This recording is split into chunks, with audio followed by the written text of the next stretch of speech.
कितनी परिस्थितियां घट चुकी हो। जज साहब, अनेक धर्माचार्यों ने अपने भिक्षुओं को, शिष्य मंडलियों को, चेलों को जीवन जीने के लिए मित्र पर जीवों का सेवन का उपदेश भी किया है।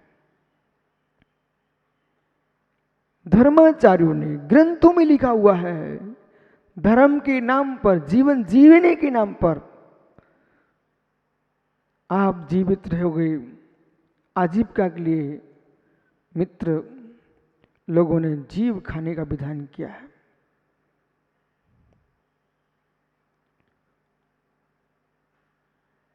महावीर ने ऐसा कभी व्याख्यान नहीं किया। जब वे उस काल में वे लोग मांस खाना प्रारंभ कर दिए तो क्या महावीर के शिष्य नहीं थे क्या?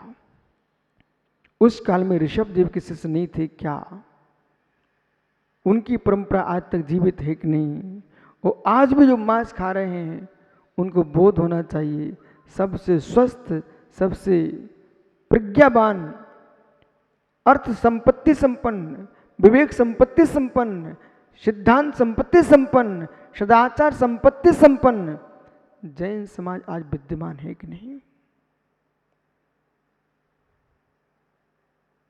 न पूज्य के निमित्त से, न काल के निमित्त से, न मित्र औषधि के निमित्त से, न जीवन के अवधारण के निमित्त से किसी जीव के प्राणों का सेवन नहीं करना है। रक्त मांस आदि का सेवन नहीं करना है। ये जिनेंद्र की देशना है और इस देशना में ये नहीं कहा गया है कहीं आवश्यकता पड़ जाए, नहीं, भोजन ना मिले तो समाधि स्वीकारना, लेकिन मित्र जीवों का पिंड सेवन करके जीना नहीं है। आप मांस की बात कर रहे हो, जैन दर्शन तो अचार तक नहीं खाता। जैन दर्शन कह रहा है बासा पुराना पड़ा हुआ अचार भी मत खाना। यदि आपको अचार खाने का शौक है तुरंत बनाइए। पुराना मुरब्बा भी नहीं खाने का, बासी रोटी भी नहीं खाने का। हो न डबल रोटी न इकेरी रोटी। हे मित्र, यहां विषय पे आओ। जिनकी दृष्टि में ऐसा है कि जीवन जीने के लिए तो कुछ खाना पड़ेगा, सत्य है, अज्ञानी भयभीत थे। वे जीने के राग में सत्य को नहीं समझ पाए।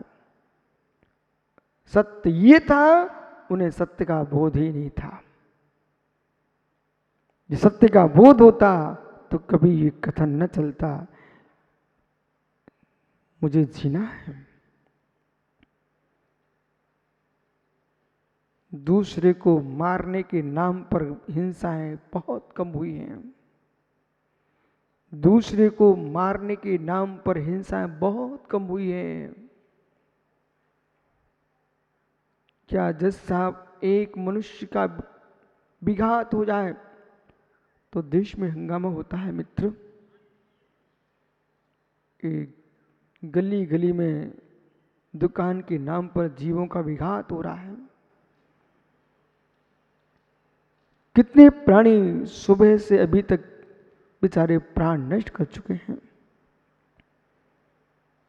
मछली, बकरे, मुर्गे, मुर्गियां,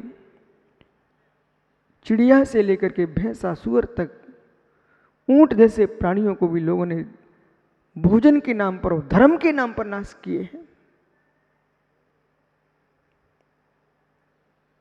कितना क्रूर परमात्मा होगा वो, जो ऊंट जैसे जीवों के टुकड़े करवा रहा है। नहीं है कोई परमात्मा, विश्वास में नहीं है कोई परमात्मा जिसके अंदर करुणा, दया का अभाव है। वो परमात्मा नाम की संज्ञा ही नहीं है, देव ही नहीं हो सकता। और जगती पर कोई भी देव खून पीब नहीं पीता, मांस से भी नहीं होता, मदरा पान नहीं करता है। देवों का भोजन अमृत होता है, व्यंतर भी है, उसका भोजन भी अमृत है। जो देवों के नाम पर मदरा और मांस का प्रयोग कर रहे हैं वो प्रमादी जन हैं, प्रमादी लोग हैं। विवेक ज्ञान शून्य है, तत्व ज्ञान शून्य है। दीपक, बिना फल के सो जाना, सड़ा फल मत खाना। अधिक कीमत का आए, एक ही फल खा के अपनी इच्छा को पूर्ण कर लेना, लेकिन सड़े 10 फलों को मत खाना। जिन जिन सामग्रियों के स्वाद चलित हो चुके हैं वे सभी वस्तुएं अभक्ष हैं।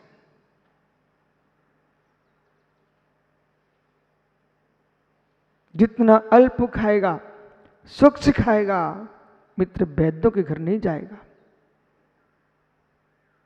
और जितना तुम्हारा वैद्यों के घर से धन बच गया है उसे मित्र धर्म में लगा देना। अवच्य खा करके द्रव्य का क्षय करना और शरीर का क्षय करना, आयु का क्षय करना, ये तो आपके पास जिन प्रवचन बसलत नाम की भावना नहीं है। पंडित समझ में क्या हो रहा हूं? जिन्हें प्रवचन बसलत्तो, जिन्हें प्रवचन बासलत्तो जो भावना है वो क्या कह रही है? यदि जैसा कोई पुरुष बासी रोटी खा करके प्रमाद में डूबने वाला था, उसको आपने बोला बेटा बासी रोटी मत खाओ, बुद्धि स्वच्छ रहेगी, सड़े पापड़ मत खाओ, सड़ी बड़ी पापड़ मत खाओ, ऐसा आपने समझा करके उसको बचा लिया, उसका मस्तक स्वच्छ होगा और स्वच्छ मस्तिष्क होगा, तत्व का निर्णय करेगा और जगह जगह अरहंत के शासन का जयनाद करेगा। मित्र, आपने धर्म की रक्षा की है। और जिस व्यक्ति ने कहा कि बहुत सारे लोग आए हैं, अब जैसा वैसा खिला दो, 50 लोग बीमार हो गए, 50 लोग बीमार हो गए और 50 लोग बीमार होकर के अस्वस्थ हो गए, भ्रांति को प्राप्त हो गए। मित्र, आपने कितने स्थान का धर्म छीन लिया। इस गूढ़ता में प्रवेश नहीं है लोगों का। मैं इस बात पर खुश होता हूं ऋषभ पंडित जी, यदि अखिलेश जज ने एक बेटे को जन्म दिया, काम पुरुषार्थ का सेवन किया जीव ने, लेकिन बेटे को जन्म दिया उसने, और जन्म दे करके वो बालक जिन शासन की प्रभावना करता है, एक बार मुनिराज के हाथ पर उसने ग्रास रख दिया, तो मित्र विश्वास रखना, अखिलेश ने जिन शासन को बढ़ाया है। पर जिसने वासना भी नहीं छोड़ी और संतान को जन्म भी नहीं दिया, उसने मित्र घोर घोर पाप का बंध किया है।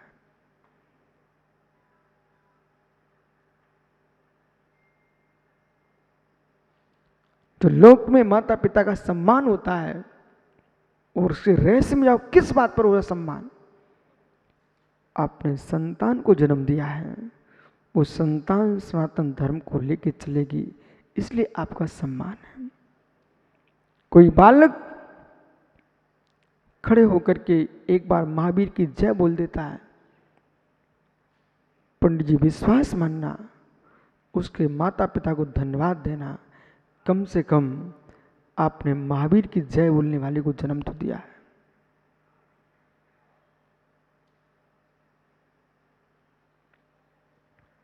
यदि स्वर्ग में भी तुम्हारे माता पिता देव बन के बैठे होंगे, वे भी ऋषभ मुस्कुराएंगे कि मेरा बेटा हजारों किलोमीटर चल करके मुनिराजों की चर्या कराने गया है। धर्मात्मा धर्म से जुड़ा होगा, पंडित जी वो जरूर आपकी अनुमोदना करेगा। कोई भी अच्छा काम दीपक सामने देखने वालों को देख के मत करना। जिन्हें आपने नहीं देखा वे भी आपको देखते हैं। ओहो, समझ में नहीं आया तो प्रश्न कर लेना। जिन्हें आप नहीं देख पा रहे हो वे भी आपको देख रहे हैं कि वैशाली बाशो कुंड में कलयुग में कोरोना जैसे काल में भी लोग अरहंत का प्रवचन सुनने बैठे हैं। जिन्हें तुमने नहीं देखा है वे तुम्हें देख रहे हैं। भगवान सिमंदर स्वामी को आपने नहीं देखा है लेकिन सिमंदर के केवल ज्ञान में आप दिख रहे हो। ये सत्य है कि नहीं? विधियों में जितने तीर्थंकर विराजे एक एक नगरी में, मुन्ना भैया संपूर्ण तीर्थंकर भगवंतों के केवल्य में आपकी छवि आ रही है कि जीव पंचम काल में भरत क्षेत्र में आज भी ऐसे जीव हैं जो जीवन की परवाह किए बिना धर्म की आराधना में लगे हुए हैं।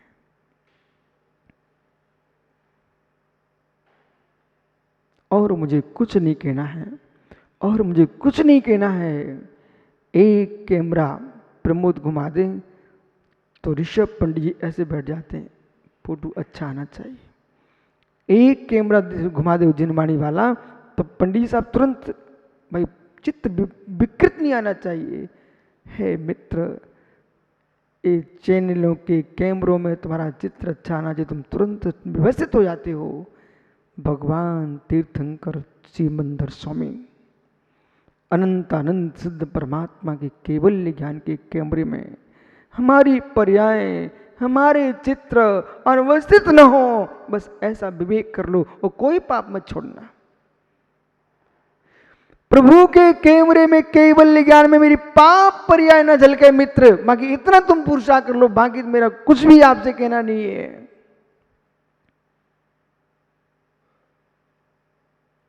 अशोक पुत्र सुन रहे क्या मित्र? प्रभु के केवल ज्ञान में मालूम एक कैमरे तो मात्र हाथ हिलते डुलते शरीर के हिलने को ही खींच पाते हैं। जो ये दो कैमरे सामने रखे ना, ये तो मात्र विजय भैया आपके चेहरे को ही खींच पाते हैं। प्रभु के केवल ज्ञान में तो आपके मित्र जितने चेहरे आज तक हुए हैं, जितने होते रहेंगे, वे सारे चेहरे झलक रहे हैं। और उन चेहरों के भीतर जो आत्मा बैठा था उसने जितने प्रकार के परिणाम किए हैं और भविष्य में करते रहोगे परिणाम, जब तक संसार से मुक्त नहीं होंगे, वो सारे परिणामों के चेहरे दिख रहे हैं।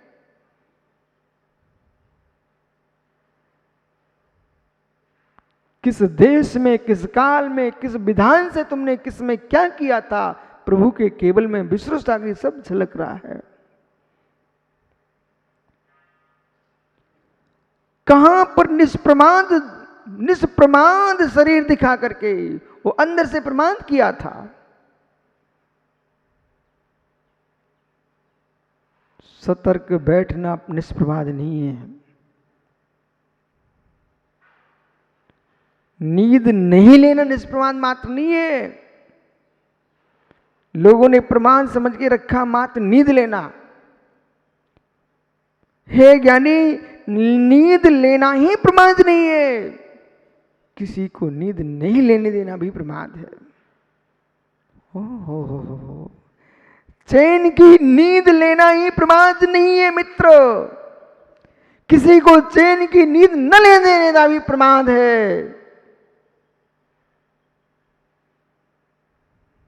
प्रमाद की परिभाषा आज से विषय परिवर्तन हो रहा है, प्रमाद सुख प्रारंभ हो रहा है। कल आपसे कहता है मित्र, हे साधक, बीतरागी श्रमण ने कहा, हे साधक, हे श्रावक, मत करो किसी का विघात।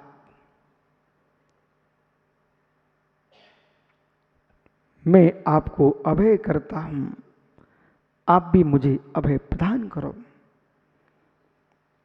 बाल को समझ में आ रहा है? मैं आपको अभयदान देता हूं, आप भी अभयदान प्रदान करो। मैं आपको नहीं मारना चाहता हूं, बेटे तुम भी मुझे मत मारो। वो मारते भी क्यों हो, मारते भी क्यों हो, जीवन अनित्य है, जीवन अनित्य है, क्षण ही विलीन हो जाएगा, तुम क्यों पाप करना चाहते हो।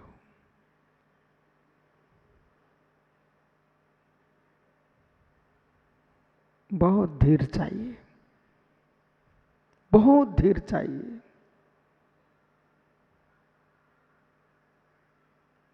सुब्रत सागर जी, इसलिए सत्यार्थ बोध भैया बालक बालक के हाथ में पहुंचना चाहिए, साधु साधु के हाथ में पहुंचना चाहिए, ज्ञानी ज्ञानी के हाथ में पहुंचना चाहिए, और पढ़े लिखे लोगों के हाथ में सबसे पहले पहुंचना चाहिए। पंडित जी ऋषभ भैया जिसको विजय भाई बोल रहे थे वही ग्रंथ की बात कर रहा हूं, उसमें धैर्य प्रकरण भी है। जिस साहब व्यक्ति धैर्य धारण कर ले अनर्थ से बच सकता है। जितने देश के मुरझाज हैं, आचरगण हैं, जो ये नियम दिला रहे हैं कि भाई आलू मत खाओ, अच्छा नियम है, प्याज मत खाओ, अच्छा नियम है, रात्रि भोजन मत करो, अच्छा नियम है, ये तो करनी नहीं चाहिए मित्र, पानी छान के पियो, अच्छा नियम है, तो जैनी की पहली पहचान है। लेकिन इन नियमों को पालन करने वाले भी आत्महत्या कर लेते हैं।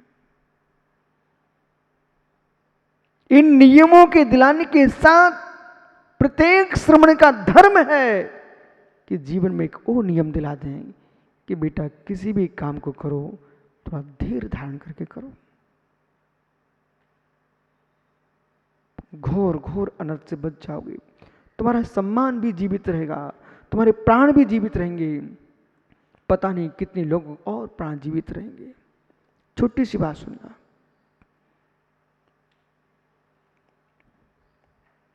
एक श्रमण वैशाली जैसे जंगल में विराजमान थे। मुन्ना भैया अनेक राजे महाराजे, जिलाधीश, न्यायाधीश, बुद्धिजीवी वर्ग मुराद की दिव्य देशना सुन रहा था। उसी बीच में एक अपराधी तस्कर नियोग वो भी आके बैठ गया।